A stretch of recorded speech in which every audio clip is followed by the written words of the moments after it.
Isaías, capítulo 5, versículo 20. Isaías, capítulo 5, verso 20. Ai daqueles que ao mal chamam bem, e ao bem, mal, que mudam as trevas em luz e a luz em trevas, que tornam doce o que é amargo e amargo o que é doce. Ai daqueles que são sábios aos próprios olhos e prudentes em seu próprio juízo. Ai daqueles que põem sua bravura no beber vinho e sua coragem em misturar licores. Vamos repetir o versículo 22. Ai daqueles que põem sua bravura em beber vinho e sua coragem em misturar licores. Ai daqueles que por uma dádiva absolvem o culpado e negam justiça àquele que tem o direito a seu lado. Por isso, assim como a palhoça é devorada por uma língua de fogo, e como a palha é consumida pela chama, assim a raiz deles sucumbirá na podridão, sua flor voará como poeira, porque repudiaram a lei do Senhor dos Exércitos e desprezaram a palavra do Santo de Israel. Palavra do Senhor. Ai daqueles que põem sua bravura no beber vinho e sua coragem em misturar licores. Meus irmãos e minhas irmãs, eu dizia ontem que a coragem é a grande atitude que se requer daquele e daquela que é chamado a entrar no exército de Deus. Que essa é a marca registrada em toda a Bíblia, que a Bíblia é alinhavada pela atitude da coragem. Dizia que a coragem é a força que vem do coração, que brota de dentro, que independe dos fatores exteriores. E que essa era a grande ordem de Deus ao longo da Bíblia, dada principalmente pelo mais velho ao mais novo. É Moisés que dá essa ordem a Josué, é Davi que dá essa ordem a Salomão, e depois Davi que experimentou e rezou: o Senhor é a minha coragem, do Senhor vem a minha força, no Senhor eu encontro a minha coragem, porque salmo da missa de hoje, o Senhor é o pastor que cuida de mim. Essa será a marca de reconhecimento dos discípulos de Jesus. Leia na sua Bíblia, Atos dos Apóstolos, capítulo 4, versículo 13. E você vai descobrir aí como é que as pessoas identificaram, qual foi a carteira de identidade, qual foi a camiseta vestida pelos apóstolos, para que olhando para eles dissessem: são discípulos de Jesus. Foi pela sua coragem. Vendo a coragem de homens tão simples, a coragem que eles tinham depois, no mesmo Atos dos Apóstolos, capítulo 4, inverte o versículo 31. Era o 13, agora o 31. A mesma coragem com que eles pregam, com desassombro, com intrepidez, a palavra de Deus. E logo em seguida, o versículo 33 do mesmo capítulo 4 dos Atos dos Apóstolos, os apóstolos tinham coragem para testemunhar a ressurreição de Jesus. Essa é a marca. Por isso São Paulo vai ensinar que nós precisamos encorajar os tímidos, isso está em 1 Tessalonicenses 5, verso 14 seguintes. Nós precisamos infundir coragem nas pessoas, nós não podemos infundir o medo nas pessoas. Mas a Bíblia aborda, nessa visão de Isaías, um perigo sério. Como não pode tirar, veja como o encardido é safado, ordinário e sem vergonha. Como não pode tirar a coragem, porque a coragem é força que vem do coração. Ele cria um mecanismo de alimentar a coragem com coisas falsas, adoçando o que é amargo, amargando o que é doce. Isaías vai lá no alvo, lá no miolinho da ferida, principalmente para os jovens. Se você pegar qualquer livro bem escrito, por psiquiatra, por psicólogo, por terapeutas, qual é a causa que leva o jovem a se drogar? Qual é a relação entre droga e prostituição, droga e pornografia?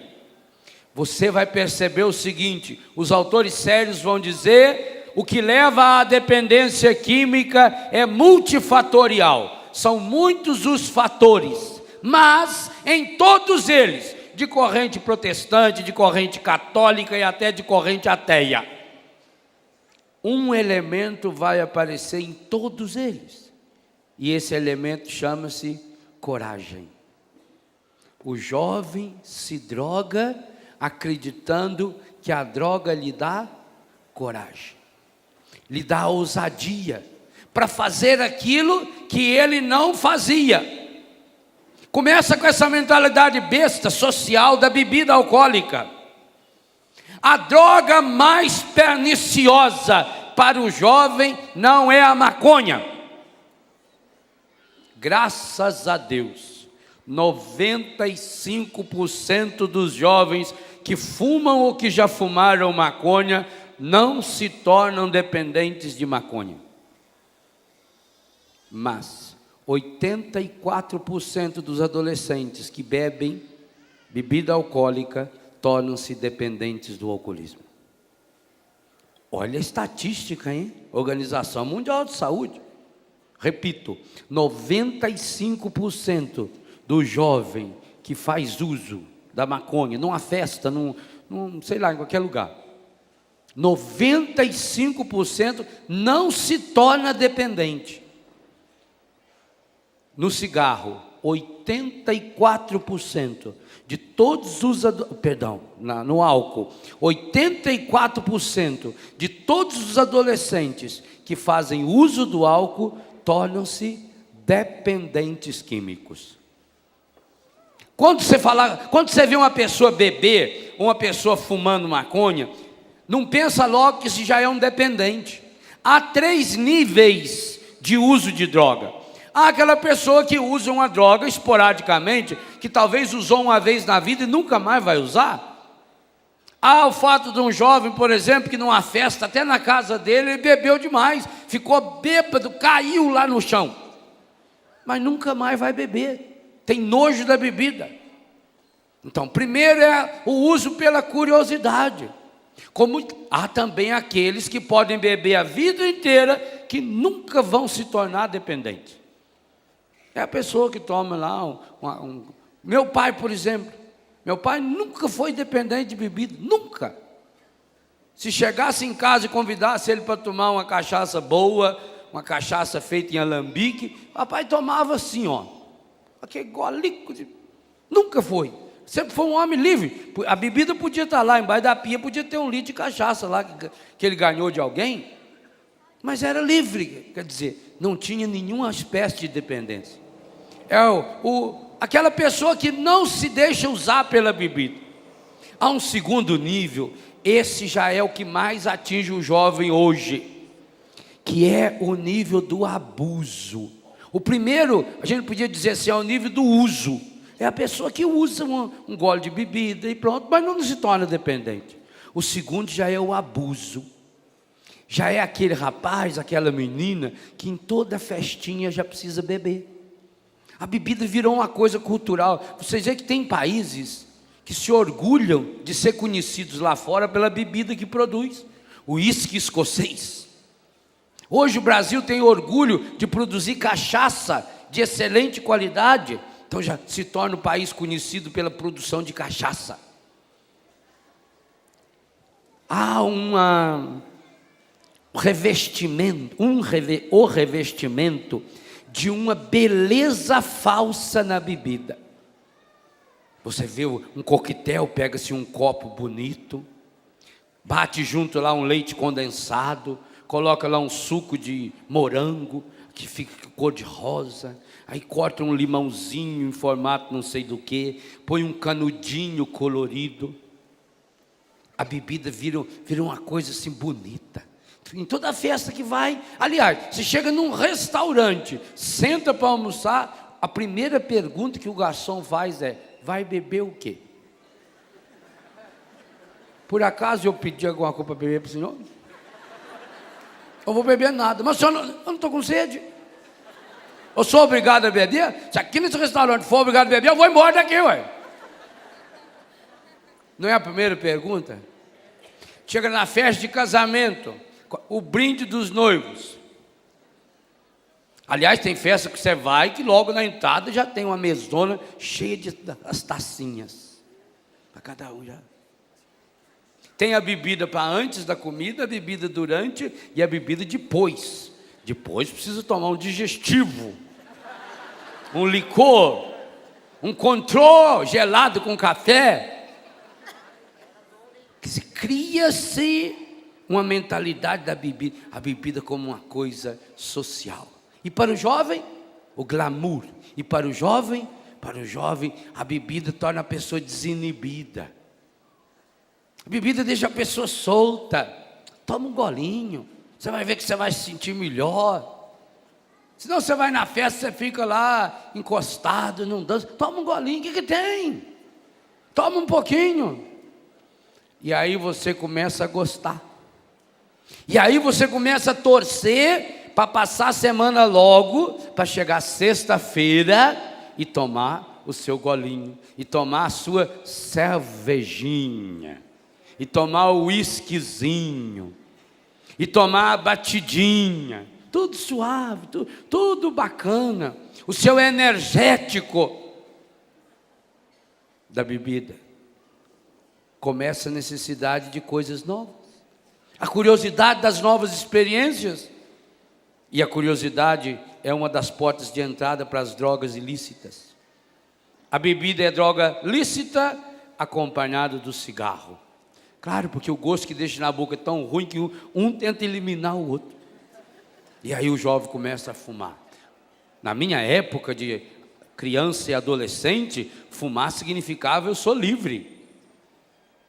E até o ano 2000 aqui no Brasil, todas as propagandas de cigarro associavam a ideia de vitória, de beleza, de conquista, de esporte, de físico perfeito.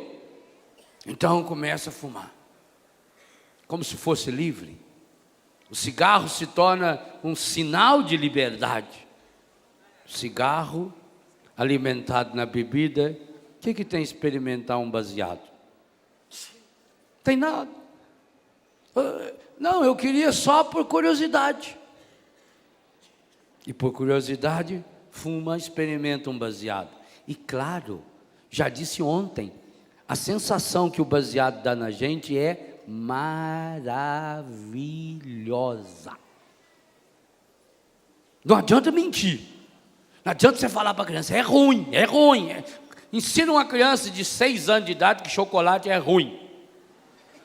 Aí o dia que ela vai na casa da vizinha, a vizinha dá um pedaço de chocolate. Ela fala, nossa, mas o ruim é tão bom, mãe.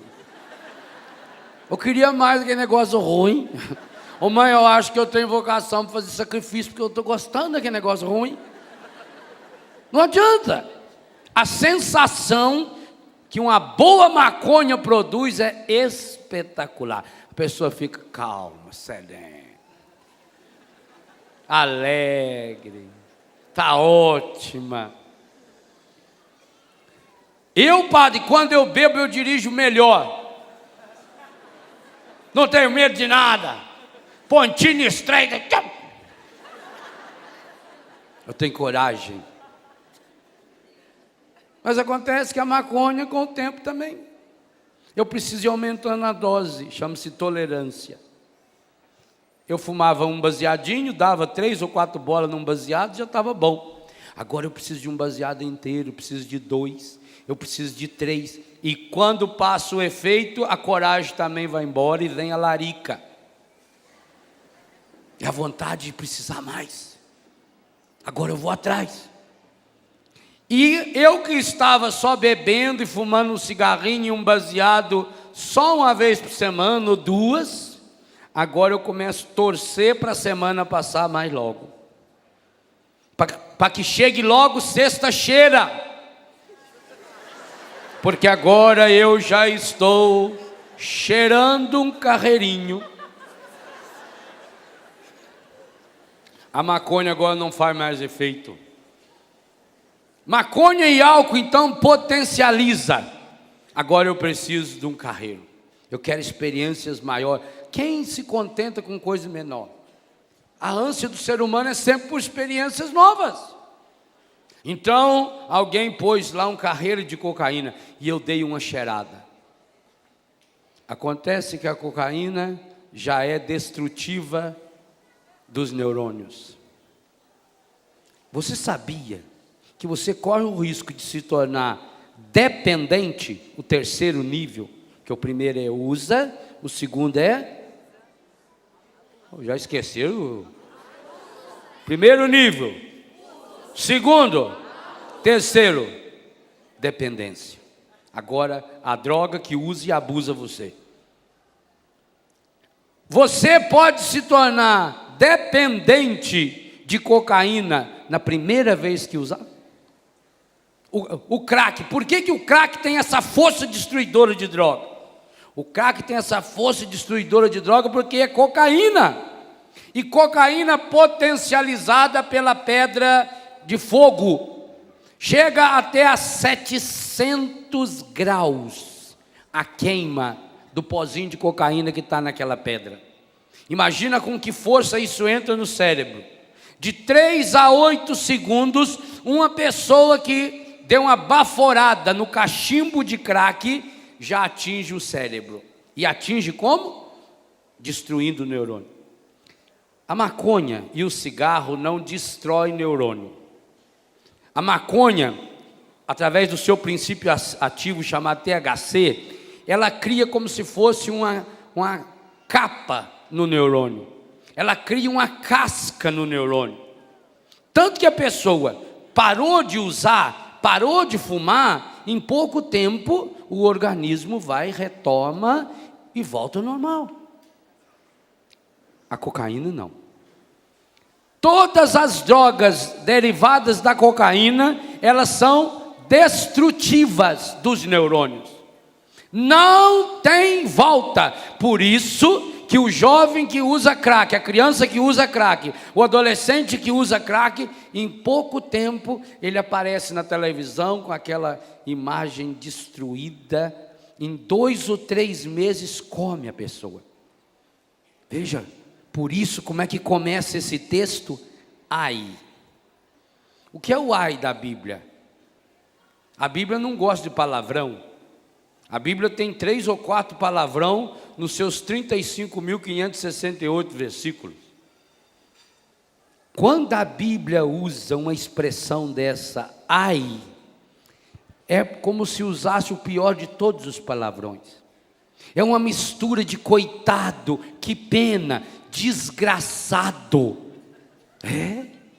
Que desgraça essa pessoa, que desgraça para um jovem que deixa se alimentar pela droga, achando que aí virá sua coragem. Hoje se sabe essa íntima relação. Quando o jovem vai para essas raves, por isso hoje é muito forte o consumo de drogas que precisam no seu princípio ativo das batidas do som techno e das luzes estroboscópicas. para entrar em ação no organismo. Por exemplo, o êxtase. O êxtase é um comprimido que foi criado na Alemanha em 1914 para tratamento de obesidade. Era um remédio para emagrecer. Em 1985, os cientistas alemães descobriram que o êxtase causava dependência séria, destruidora, em determinadas condições. Então, imediatamente foi suspensa a produção de êxtase para o uso de emagrecimento. E aí, os falsos cientistas, claro, médico que estava lá no meio daquela pesquisa, que achou um jeito de ganhar dinheiro, achou um uso para ele. É um comprimidinho, feito em fundo de quintal, que a pessoa joga numa bebida, num energético, por exemplo, numa caipirinha diferenciada, num refrigerante. E aquilo, a batida, vocês sabem, gente, que a batida sincroniza. Por exemplo, se um dia você for na Aparecida do Norte e levar um grupo de jovens com tambores, bumbo, surdo, e começar a tocar em cima da passarela, imediatamente um guarda vem lá e manda você sair. Porque é como a ponte do Rio Kwai. O barulho ritmado destrói uma ponte de concreto. Aquela passarela da Basílica balança com a batida ritmada. Esse princípio que age no concreto, age em você também. Você já sentiu isso também? Às vezes você está aqui no rincão, começa a tocar uma música e o som do contrabaixo ou da bateria saindo aí na caixa, você sente uma ressonância que dá aqui, tum, dentro de você, tum, tum, não sente isso? Esse é um princípio ativo que ajuda a droga a potencializar, ela potencializa o êxtase ou o ice. Junto com essa batida, precisa das luzes estroboscópicas. Luz estroboscópica é aquela luz que vai mudando de cor, que você olha e a pessoa está de camisa branca, parece que está amarela, tem hora que parece que está azul, parece que está verde, cor de rosa, e a cara da pessoa segue o mesmo timbre. É a junção desse som, dessa batida, com essa luz, ativa a droga. Então começa a fazer efeito dentro da pessoa. E aí, meus queridos e minhas queridas, quantos adolescentes e jovens entraram no mundo da prostituição, porque essa é a coragem que o profeta está dizendo que dá. Ai daqueles que buscam coragem na bebida, na droga. Porque quantos jovens transaram a primeira vez, depois do primeiro baseado? Quantas meninas 12, 13, 14, 15, 16 anos, transaram a primeira vez, depois que tomaram aquela caipirinha. Depois que tomaram aquelas 2 ou 3 latinhas de cerveja. Porque liberaram.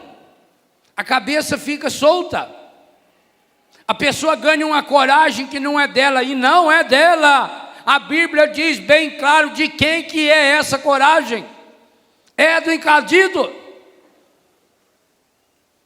E o que é mais terrível, hoje os ministérios da saúde ligados ao OMS sabem disso, no mundo inteiro, tanto nos países de primeiro mundo como no terceiro ou quinto mundo, o número de jovens que drogados se relacionam sexualmente, inclusive sem nenhuma preocupação com AIDS. E o problema não é só a AIDS mesmo? E a sífilis? E essas outras enfermidades, hepatite, por exemplo? Mas o pior, e a enfermidade moral?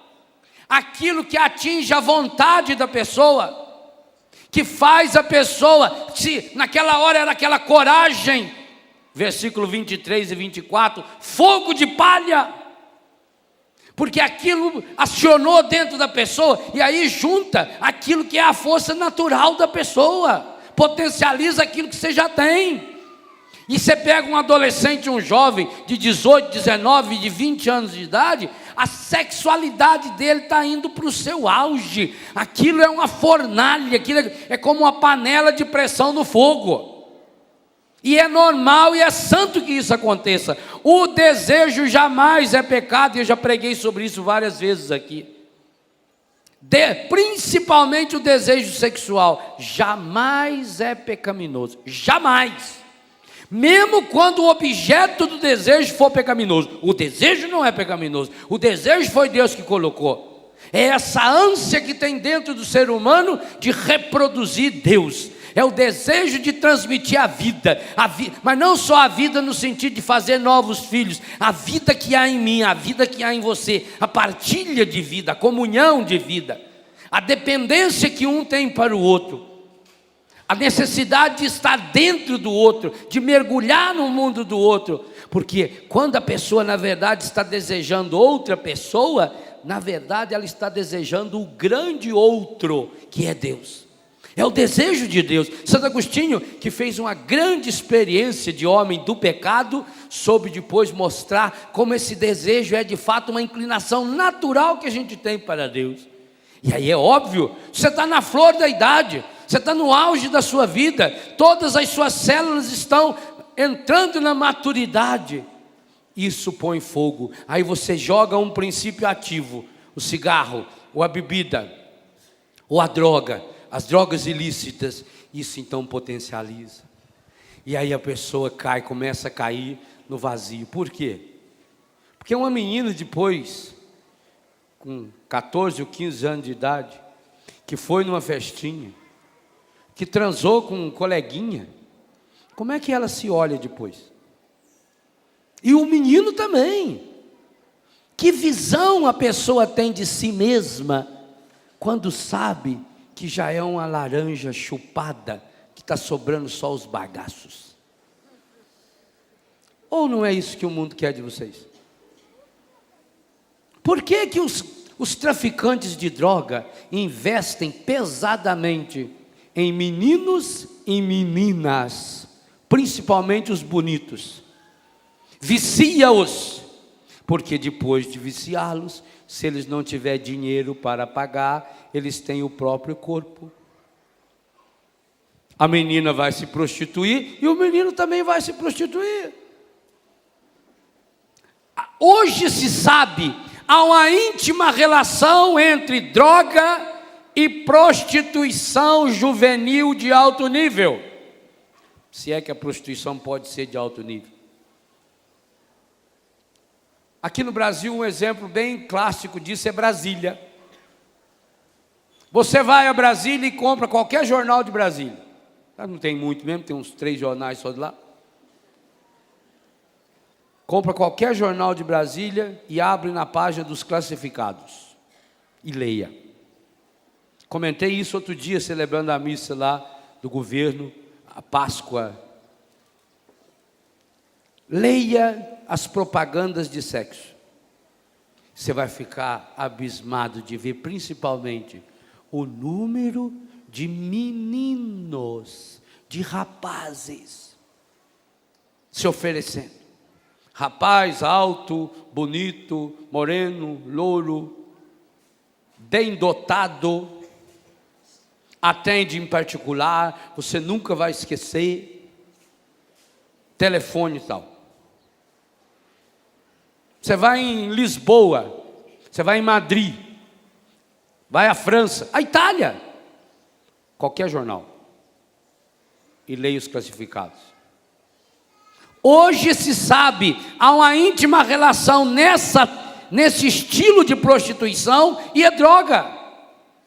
Porque a pessoa perde o seu valor. Pensa bem, um rapaz bonito, um menino de 18, 19 anos de idade, que por causa de droga teve que transar com um homossexual de 50, 60, 70 anos de idade. Pensa. Esse moleque, a hora que passar o efeito da cocaína na cabeça dele, a hora que passar o efeito do álcool, e não pensa que esquece não, porque não esquece. Eu tenho um filho lá que está fazendo cura interior através de confissões periódicas, já faz 2, 3 anos e ainda não consegue. Tem nojo de si.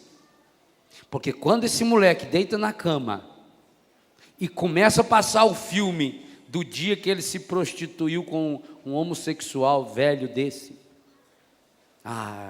ele tem vontade de vomitar. Acontece que ele não pode se vomitar. Se for uma coisa que você comeu, que não deu certo, você mete o dedo na garganta que sai tudo. Mas não é. A sexualidade é um instrumento que você carrega com você dia e noite, acordado ou dormindo. Ela vem até no sonho. A mesma coisa uma menina de 15, 16, 17 anos, corpo lindo. Quando ela se olha no espelho, talvez tenha sido isso que levou essa estudante a inventar essa história aí, que se fosse estupro alguém ia fotografar. Quando vem a consciência, quando passou o pileque, meu Deus, o que eu fiz com a minha vida? Aliás, hoje na missa, eu quero trabalhar um pouco isso, a cura interior do coração do jovem ferido e machucado. Nós precisamos levar essa cura, porque um jovem, quando tem o coração ferido e machucado, especialmente na sua sexualidade, meu Deus, ele se torna um instrumento facílimo na mão do demônio. Facílimo. Por isso o demônio investe tanto nessa área. Então você pensa uma menina linda, maravilhosa, daqui a pouco ela se olha no espelho e vê que o corpo dela virou um depósito estragado, que ela já foi usada por 2, por 3, por 4 colegas. Ela está sem namorado agora, mas na cabeça dela é a dúvida: como é que eu vou namorar? E se o menino perguntar se eu já transei ou não transei? Porque vocês pensam que isso aí é assunto de 30 anos atrás? Não, isso é de hoje.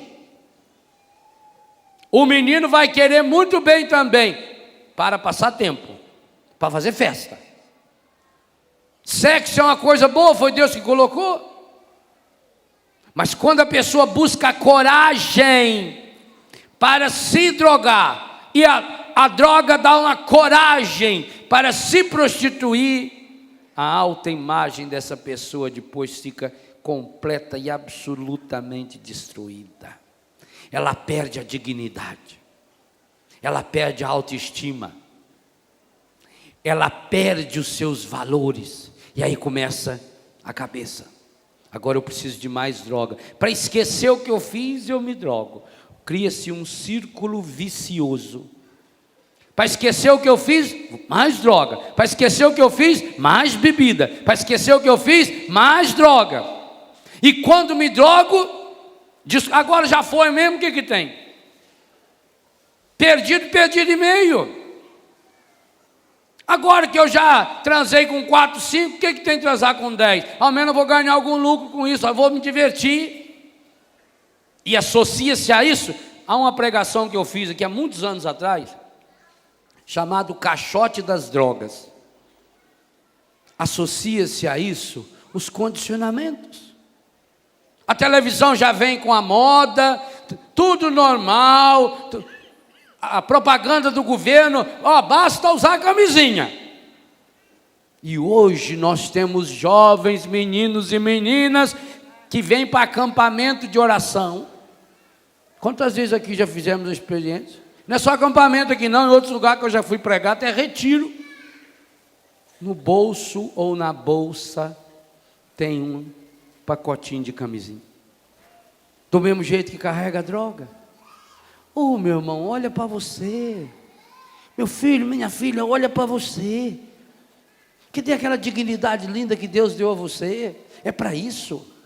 Olha no que você se tornou depois que você acabou deixando-se levar pelo convite daqueles. Aliás, olha para aqueles amigos e amigas que um dia você admirou, que um dia você queria ser igual. Onde estão hoje? É o discurso dos derrotados. Na sociedade existem os vitoriosos, aqueles que têm a coragem de Deus, que enfrentam, que dão a volta por cima, que passam pelos problemas, que mesmo quando caem nessa desgraça, e muitos caem, eu caí, você também poderá cair, ou já caiu, aprende a transformar a queda em impulso de vitória. Basta ir nas minhas casas em Betânia, eu tenho 6 casas de Betânia.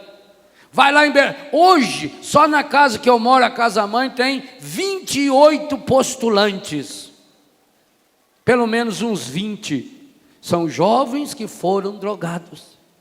São jovens que foram para Betânia para se restaurar. E depois que redescobriram, um ano e meio, 2 anos depois, redescobriram, opa, eu ainda tenho valor. A minha vida não está perdida. Então ele vai usar a experiência que teve estragada para ajudar outros a se restaurarem. Quer dizer, é possível quando você toma consciência. Mas é preciso olhar que também aí nesse meio vai ter os falsos amigos. Aqueles que estarão... Por quê? Porque eles são os covardes, que não têm coragem nem de se expor. São aqueles que precisam, são os chupins, que necessitam, são parasitas. E diante disso, você não vale nada. Você acha que o seu corpo vale alguma coisa para um traficante de droga?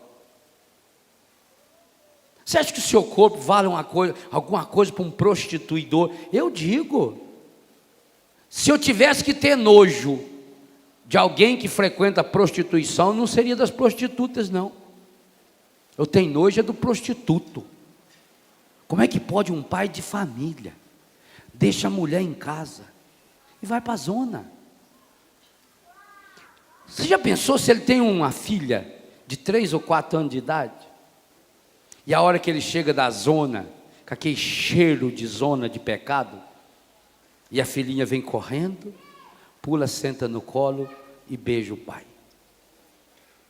Se esse homem naquela hora não cair em prantos, ele não é humano.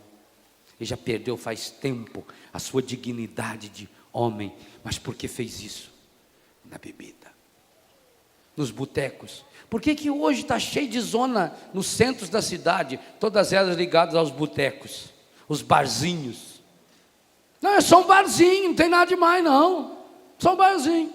Só que você senta lá no barzinho, começa a beber, aquela moça sentada em frente, começa a sorrir para você, aquela luz meio apagada, você não vê direito quem é. Às vezes nem é moça. Moça não é mais mesmo. Às vezes não é nem mulher mais. Essas coisas atrapalhadas que tem aí hoje, que veste roupa, você acha que é. Isso é um perigo, esse povo atrapalhado. Engana, está na rua. E aí sai dali, vai para qualquer hotel, motel. Hoje você passa a cidade, está escrito lá, hotel normal. Diária, R$50. Período, R$20. Período é isso, é 2, 3 horas. Só para alugar o quarto para prostituição. E vai, deu livre curso, bebeu, veio coragem para fazer o que não fez ainda. Aliás, o Ministério da Saúde no Brasil tem uma pesquisa em mãos que deve publicar logo. Hoje está acontecendo esse fenômeno com as pessoas da terceira idade. Sim. O número de pessoas da terceira idade que vai para essas excursões, que vai para esses bingos, para essas festas da terceira idade. E aí, como não tem mais perigo de gravidez, é verdade. Mas o número de pessoas da terceira idade contaminados pelo vírus do HIV no Brasil é recorde mundial. E eu desafio o ministério a provar que eu estou errado. Recorde mundial. Porque a pessoa não viveu na adolescência, não viveu na juventude, foi se viciando. Que coisa terrível. Quem tem uma mãe ou uma avó viciada em bebida alcoólica. Cientificamente se sabe que o corpo da mulher resiste menos ao álcool do que o homem. Portanto, a mesma quantidade de álcool que faz um efeito bem ameno no homem e na mulher faz um estrago violento. Quando pega uma senhora deprimida, nos seus 40, 50, 60 anos de idade, que agora está viciada na bebida. Meu Deus, não tem coisa. Aliás, eu queria dizer para vocês, meninas, nunca ponham bebida na boca. Cigarro, que coisa nojenta. Eu comecei a fumar, eu tinha 11 para 12 anos de idade, escondido. Com 13 anos já carregava mais cigarro no bolso. Que coisa nojenta. Você não pode imaginar o fedor que uma pessoa tem quando fuma, o fedor que uma pessoa tem quando bebe. Você não precisa disso. A sua coragem, eu já disse ontem várias vezes e já repeti hoje, a coragem é uma força que independe das situações externas. Ela é interior, ela brota aqui de dentro para fora, ela faz você superar as dificuldades. Você não precisa de um golezinho para ficar alegre, você não precisa. Você precisa aprender a saborear a sua vida, a degustar a vida. Você não necessita, mas primeiro você tem que se convencer disso. Enquanto você não se convencer, eu não preciso, eu não vou deixar me dominar por nada nem por ninguém, porque a minha força vem de Deus, a minha coragem vem de Deus, a verdadeira coragem vem de Deus. Enquanto você não se convencer disso, isso é uma presa fácil, na mão daquele amigo, que parece ser um amigão, mas é coitado. E é bom que se diga, ele não é ruim pessoa não. O problema dele, o problema dela, é que um dia acreditou na história falsa que o encardido trouxe, e aceitando, deixou-se levar, e hoje é impotente, hoje não consegue mais. Droga, gente, é coisa muito séria, se não fosse não teria esse nome. E a capacidade que eu falava ontem na missa, que a droga tem de ir destruindo uma pessoa, que o alcoolismo tem de ir destruindo uma pessoa, destrói o corpo, destrói a vontade, destrói a moral, destrói a fé. Meu Deus, quantas pessoas que perderam tudo que tinha na vida e acabaram perdendo a própria vida, em consequência da bebida, em consequência do cigarro, em consequência da droga. Quantos? Porque lá no fundo do coração da pessoa há uma aspiração, há um desejo que só pode ser preenchido por Deus e por mais ninguém. E o dia de hoje eu queria levar você no dia do bom pastor. Talvez você hoje se sinta uma ovelha machucada e ferida. Eu queria convidar você na manhã de hoje toda a ir se preparando para a missa, a recolher as feridas do seu coração de ovelha, de jovem, não interessa a idade, de imaturo, não interessa a idade, e trazer para o coração de Jesus, o bom pastor, na missa hoje, para curar esse coração. Sabe, o que o seu coração está precisando é de cura, para que você descubra uma força interior. Mas para isso você precisa encontrar a motivação que está aqui dentro e não se deixar levar pela propaganda fácil, por aqueles que estão de fora na sociedade e que querem levar você para o buraco. Eu conto essa história, acho que é no livro Experienciar Milagres, já contei aqui também. No dia do aniversário do rei, ele mandou fazer uma grande festa. Foram vários dias de festa, e o dia mais solene era aquele domingo, o dia do aniversário de fato. E vieram reis e rainhas e gente de todo lado, a cidade ficou lotada, porque todo mundo estava interessado na gincana. A gincana era feita de várias provas, mas a principal era subir no pau de sebo real. O rei tinha mandado fazer um pau de sebo de 25 metros de altura, passar uma resina nesse pau de sebo, e lá em cima tinha uma caixa imensa, com fotografia de comida e de dinheiro. Em homenagem aos 85 anos do rei, quem conseguisse subir naquele poste e tocasse naquela caixa lá em cima, ganharia $850 mil de prêmio e comida para a família inteira, 1 ano no supermercado. Então vocês imaginam a fila de gente que estava para subir no poste. Falou que tem comida, meu filho, é bobagem. De graça ainda. E era aquele tanto de gente quando começou a subir no poste, cada um tentava, mas aquilo era muito difícil. Ainda ia misturando com o suor do que vinha depois. O sujeito subia lá 2, 3 metros, já caía. Mas o mais esperado da noite, da tarde, do dia, era o campeão mundial de alpinismo urbano. Aquele rapaz que já tinha subido todas as torres do mundo, estava lá e as televisões do mundo inteiro estavam lá para mostrar a sua grande subida. Inclusive foram entrevistá-lo. Como é que você se preparou? E ele disse que fez vários estudos, projetando a sombra do poste no π² para saber, descobrir direitinho qual é o grau de esforço que ele ia ter que fazer para subir aquele poste, mas que ele inclusive dedicava o título daquele dia para a mãe dele. A mãe dele era a coordenadora, presidenta nacional da ANTA. ANTA é uma sigla, Associação Nacional de Treinadores Alpinísticos, não é uma sigla. A mãe dele que cuidava daquilo, dessa benemérita obra social, com sede em Cianorte, lá no Paraná, e que ele estava dedicando já antecipadamente o título.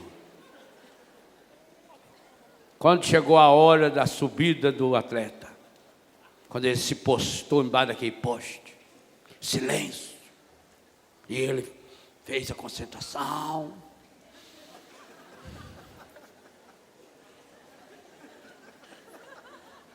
preparado, chegou na beira do poste,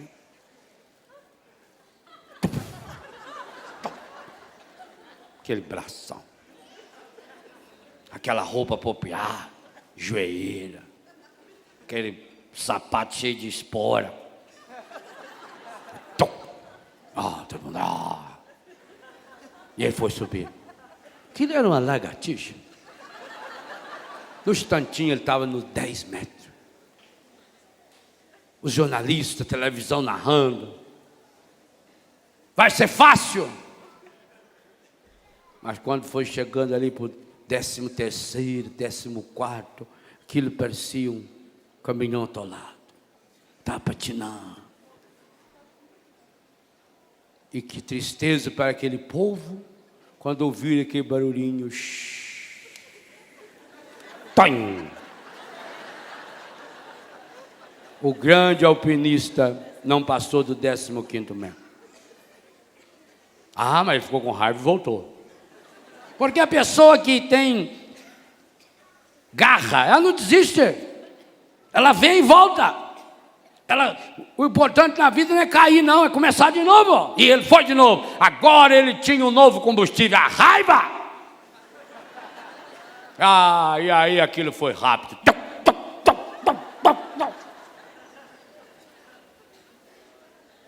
13º metro, 14º, 15º, tum! Caiu mais rápido ainda. Aí ele ficou nervoso. Viu que tinha uma televisão perto e já começou a falar. Senhoras e senhores, queria dizer uma coisa para vocês. Esse poste foi betumado com uma resina tão terrível que eu digo a vocês, com toda a minha experiência, do homem que subiu no World Trade Center no dia 10 de setembro do ano 2002. Ia subir no dia seguinte, houve um probleminha, não foi. Digo-lhes, esse rei é ordinário. Esse rei agora está lá no palácio, rachando o bico de dar risada de nós. Vocês acham que esse rei alguma vez deu algum presente? Quem aqui ganhou algum presente desse rei? Se veio gagar, estava na hora de renunciar. Eu digo a vocês, na inclinação do poste, A cada metro que você vai subindo, o seu corpo passa a pesar 900 quilos a mais. Portanto, é impossível que um ser humano passe do 16º metro desse poste. Eu proponho, mas para mostrar que não sou favorável a mim mesmo, eu já abdico de competir. Proponho que se abaixe o poste em 10 metros, porque aí fica mais fácil e alguém da comunidade poderá subir. O povo gostou. O povo adora proposta fácil. Tudo que é para facilitar, o povo já aplaude. Aí começou a manifestação. Goste ou não goste, o rei abaixa o poste. Todo mundo, goste ou não goste. Já está aquelas bandeiras vermelhas assim, aquele chacoalhando, já as passeatas, buzina. Goste ou não goste, o rei abaixa o poste. Chamado nepotismo. Isso é uma decorrência do ministério. Enquanto todos estavam lá naquela passeata, ficaram estarrecidos quando viram um molequinho, 12 anos de idade, barrigudinho, sem camisa, aquele calção meio baixado aqui assim, canelinha fina, aquela unhona,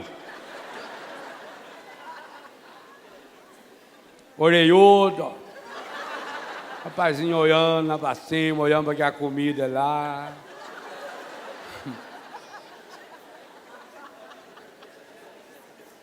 Quase que a televisão não pega, o rapazinho já estava quase na metade do poste. O rapazinho estava no 15º metro, quando caiu. Ele caiu de bruços naquele areião, ficou aquele rapazinho milanês. Aí quando ele estava limpando assim a areia, ele olhou para o poste de novo. Em vez de limpar a areia, pegou mais. Passou na mão. Chegou embaixo do poste, olhou bem.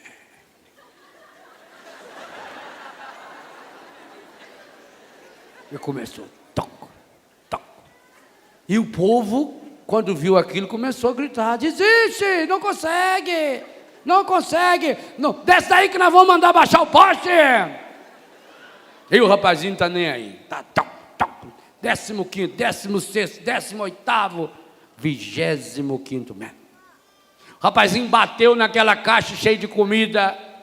Quando a caixa chegou no chão, ele já estava antes lá, esperando. Ele e os colegas já pegaram aquele tanto de comida que tinha lá, o Vale Prende, e já foram para a favela festejar. E aí o presidente da ANTA vai falar o quê? Aí ele falou: olha, e eu vou dizer uma coisa a vocês. Eu estou diante de um fenômeno. Esse rapazinho tem uma técnica de alpinismo que eu nunca vi no mundo. Quando ele angula o braço direito ao entorno do braço esquerdo, movimentando concomitantemente o joelho, ele faz uma pressão do joelho no poste, que o próprio joelho lança o corpo dele para cima, de forma que o peso que seria puxado para baixo está puxando para cima. Esse rapazinho é um gênio. O queixo dele é uma alavanca que vai indo. Eu, inclusive, estou propondo uma bolsa de estudo para esse rapazinho. Queria que alguém me levasse na casa desse menino, porque eu vou patrocinar os estudos dele. Aí levaram, a televisão já foi junto, e é fácil de achar. Pobre quando faz festa, é coisa mais fácil de descobrir. Tá cheio de gente. Chegou lá, estava o pai do menino no uniforme igualzinho do menino, com um pedaço de costela de porco assim, chupando aquilo, tocando flauta, limpando a mão para cabelo lá fora. Entra pra dentro! Senão eu não sei se o senhor sabe que eu sou o presidente da alpinista ANTA. Eu vi o senhor na televisão, eu já vi o senhor. Eu fiquei impressionado com o senhor menino. Eu queria que o seu menino fosse estudar alpinismo. Não, senhor, nós somos pobres, nós não comemos alpiste, não. Não, não é alpiste, alpinismo. E eu queria oferecer uma bolsa de estudo, porque eu fiquei impressionado com a motivação interior desse menino. Eu queria saber o segredo, qual é o segredo que levou esse menino a chegar no alto daquele poste.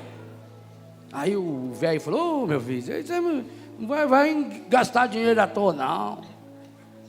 Isso aí, o motivo, o segredo é 2. Primeiro, fome. O senhor já passou fome? Quando meu filho viu que tinha comida lá em cima, ninguém segura ele, não. Senão, eu concordo com o senhor. Concordo que a fome é um elemento motivador fabuloso. Mas acontece que a pressão social era grande. Ali tinha 10 mil pessoas gritando para ele desistir, gritando que era para ele descer. E ele não deu bola nenhuma, porque o povo estava gritando, e ele continuou subindo. É quem não escuta, esse menino teve a graça de nascer surdo. Esse é o segredo da coragem. Esse é o segredo que você precisa. Eu não sei qual é o poste que você precisa subir. Alguns vão precisar subir um poste muito mais difícil. Sair lá do buraco da droga para chegar lá no auge onde Deus está esperando. Alguns precisarão de um poste pior ainda. Precisarão sair do buraco da pornografia, da prostituição. Eu não sei qual é o abismo que você está lançado. Alguns estão carregando pedaços desse poste aí no bolso ou na bolsa. Não é fácil. Por isso você precisa desses 2 elementos que alimentam a coragem. Primeiro, você precisa ter essa meta interior. Você precisa ter fome. O dia que a sua fome de Deus for maior do que a fome de qualquer coisa que você tem, você deu o primeiro passo. Mas é preciso também que você seja surdo aos apelos, aos convites estragados que o encardido faz através das pessoas, através dos meios de comunicação estragados. É preciso ser surdo. É preciso ter a coragem de fechar o ouvido para o barulho do mundo, para escutar o Deus que fala lá no íntimo do seu coração. Feche seus olhos, por favor. Escuta o que o Senhor quer dizer agora a você. De um lado você ouviu a palavra de uma mãe corajosa, varonil, que mesmo diante da morte dos seus 7 filhos, ela incentiva-os a que não desistam, a que se revistam de uma coragem cada vez mais forte, para que atinjam a meta muito mais alta que esse poste, pois o reino de Deus, o céu, a eternidade. Você ouviu também o profeta Isaías, numa coragem lúcida, de nos alertar para os perigos, os ais, daqueles que invertem, que travestem a verdade na mentira, e a mentira na verdade. Naqueles que mostram o mal como se fosse um bem, e o bem como se fosse o mal. Naqueles que adoçam o que é amargo, que amargam o que é doce. Naqueles que buscam a sua coragem na bebida, nas drogas, nos vícios.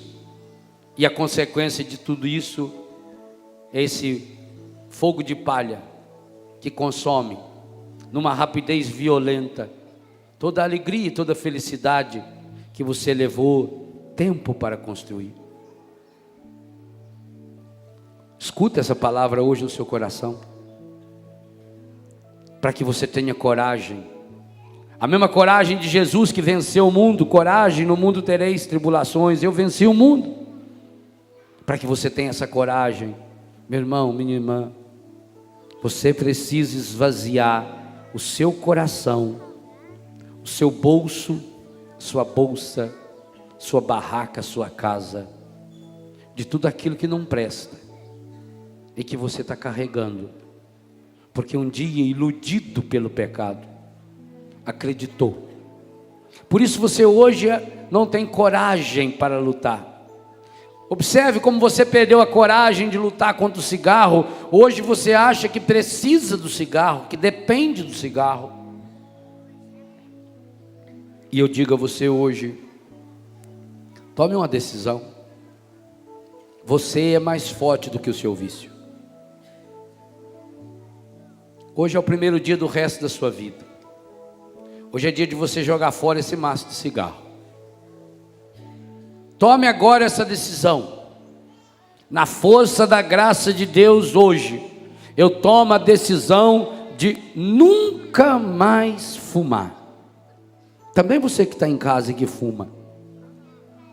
Até hoje você não conseguiu parar de fumar, porque você não foi buscar a sua coragem em Deus. O que faltava a você era coragem. E a primeira coragem que falta a você é a coragem de dar o primeiro passo.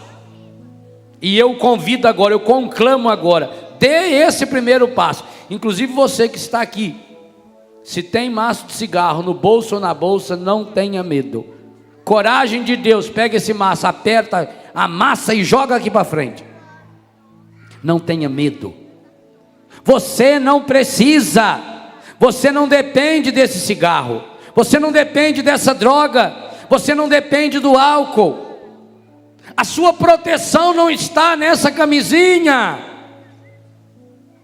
A sua proteção, a sua força e a sua coragem está no Senhor que fez o céu e a terra. Tome a decisão hoje corajosa. Eu vou romper com esse pecado. Qual é o vício? Talvez você tenha vício interior e precisa lançar fora do seu coração. Lance fora. Por isso permaneça com seus olhos fechados. Olhe para dentro de você hoje. Olhe no mais íntimo do seu coração. E peça: Senhor, Pai Santo, Pai querido, Pai amado, em nome de Jesus e por causa dele, derrama no meu coração agora a força do Espírito Santo. Põe a mão no coração e reza comigo. Derrama no meu coração agora, Pai Santo, Pai querido, Pai amado, em nome de Jesus, a força do Espírito Santo. Espírito de ciência e de fortaleza, espírito de sabedoria e de coragem, espírito de temor do Senhor. Invista em meu coração agora, encha o meu coração agora, ó Pai, com a coragem do Espírito Santo, a coragem intrépida, desassombrosa que levou os apóstolos a anunciarem com poder o nome de seu Filho Jesus, a ressurreição de Jesus. Hoje também, Pai, eu suplico esse mesmo Espírito Santo, o desassombro desse Espírito Santo, para anunciar o poder da ressurreição de Jesus na vida desse menino e dessa menina.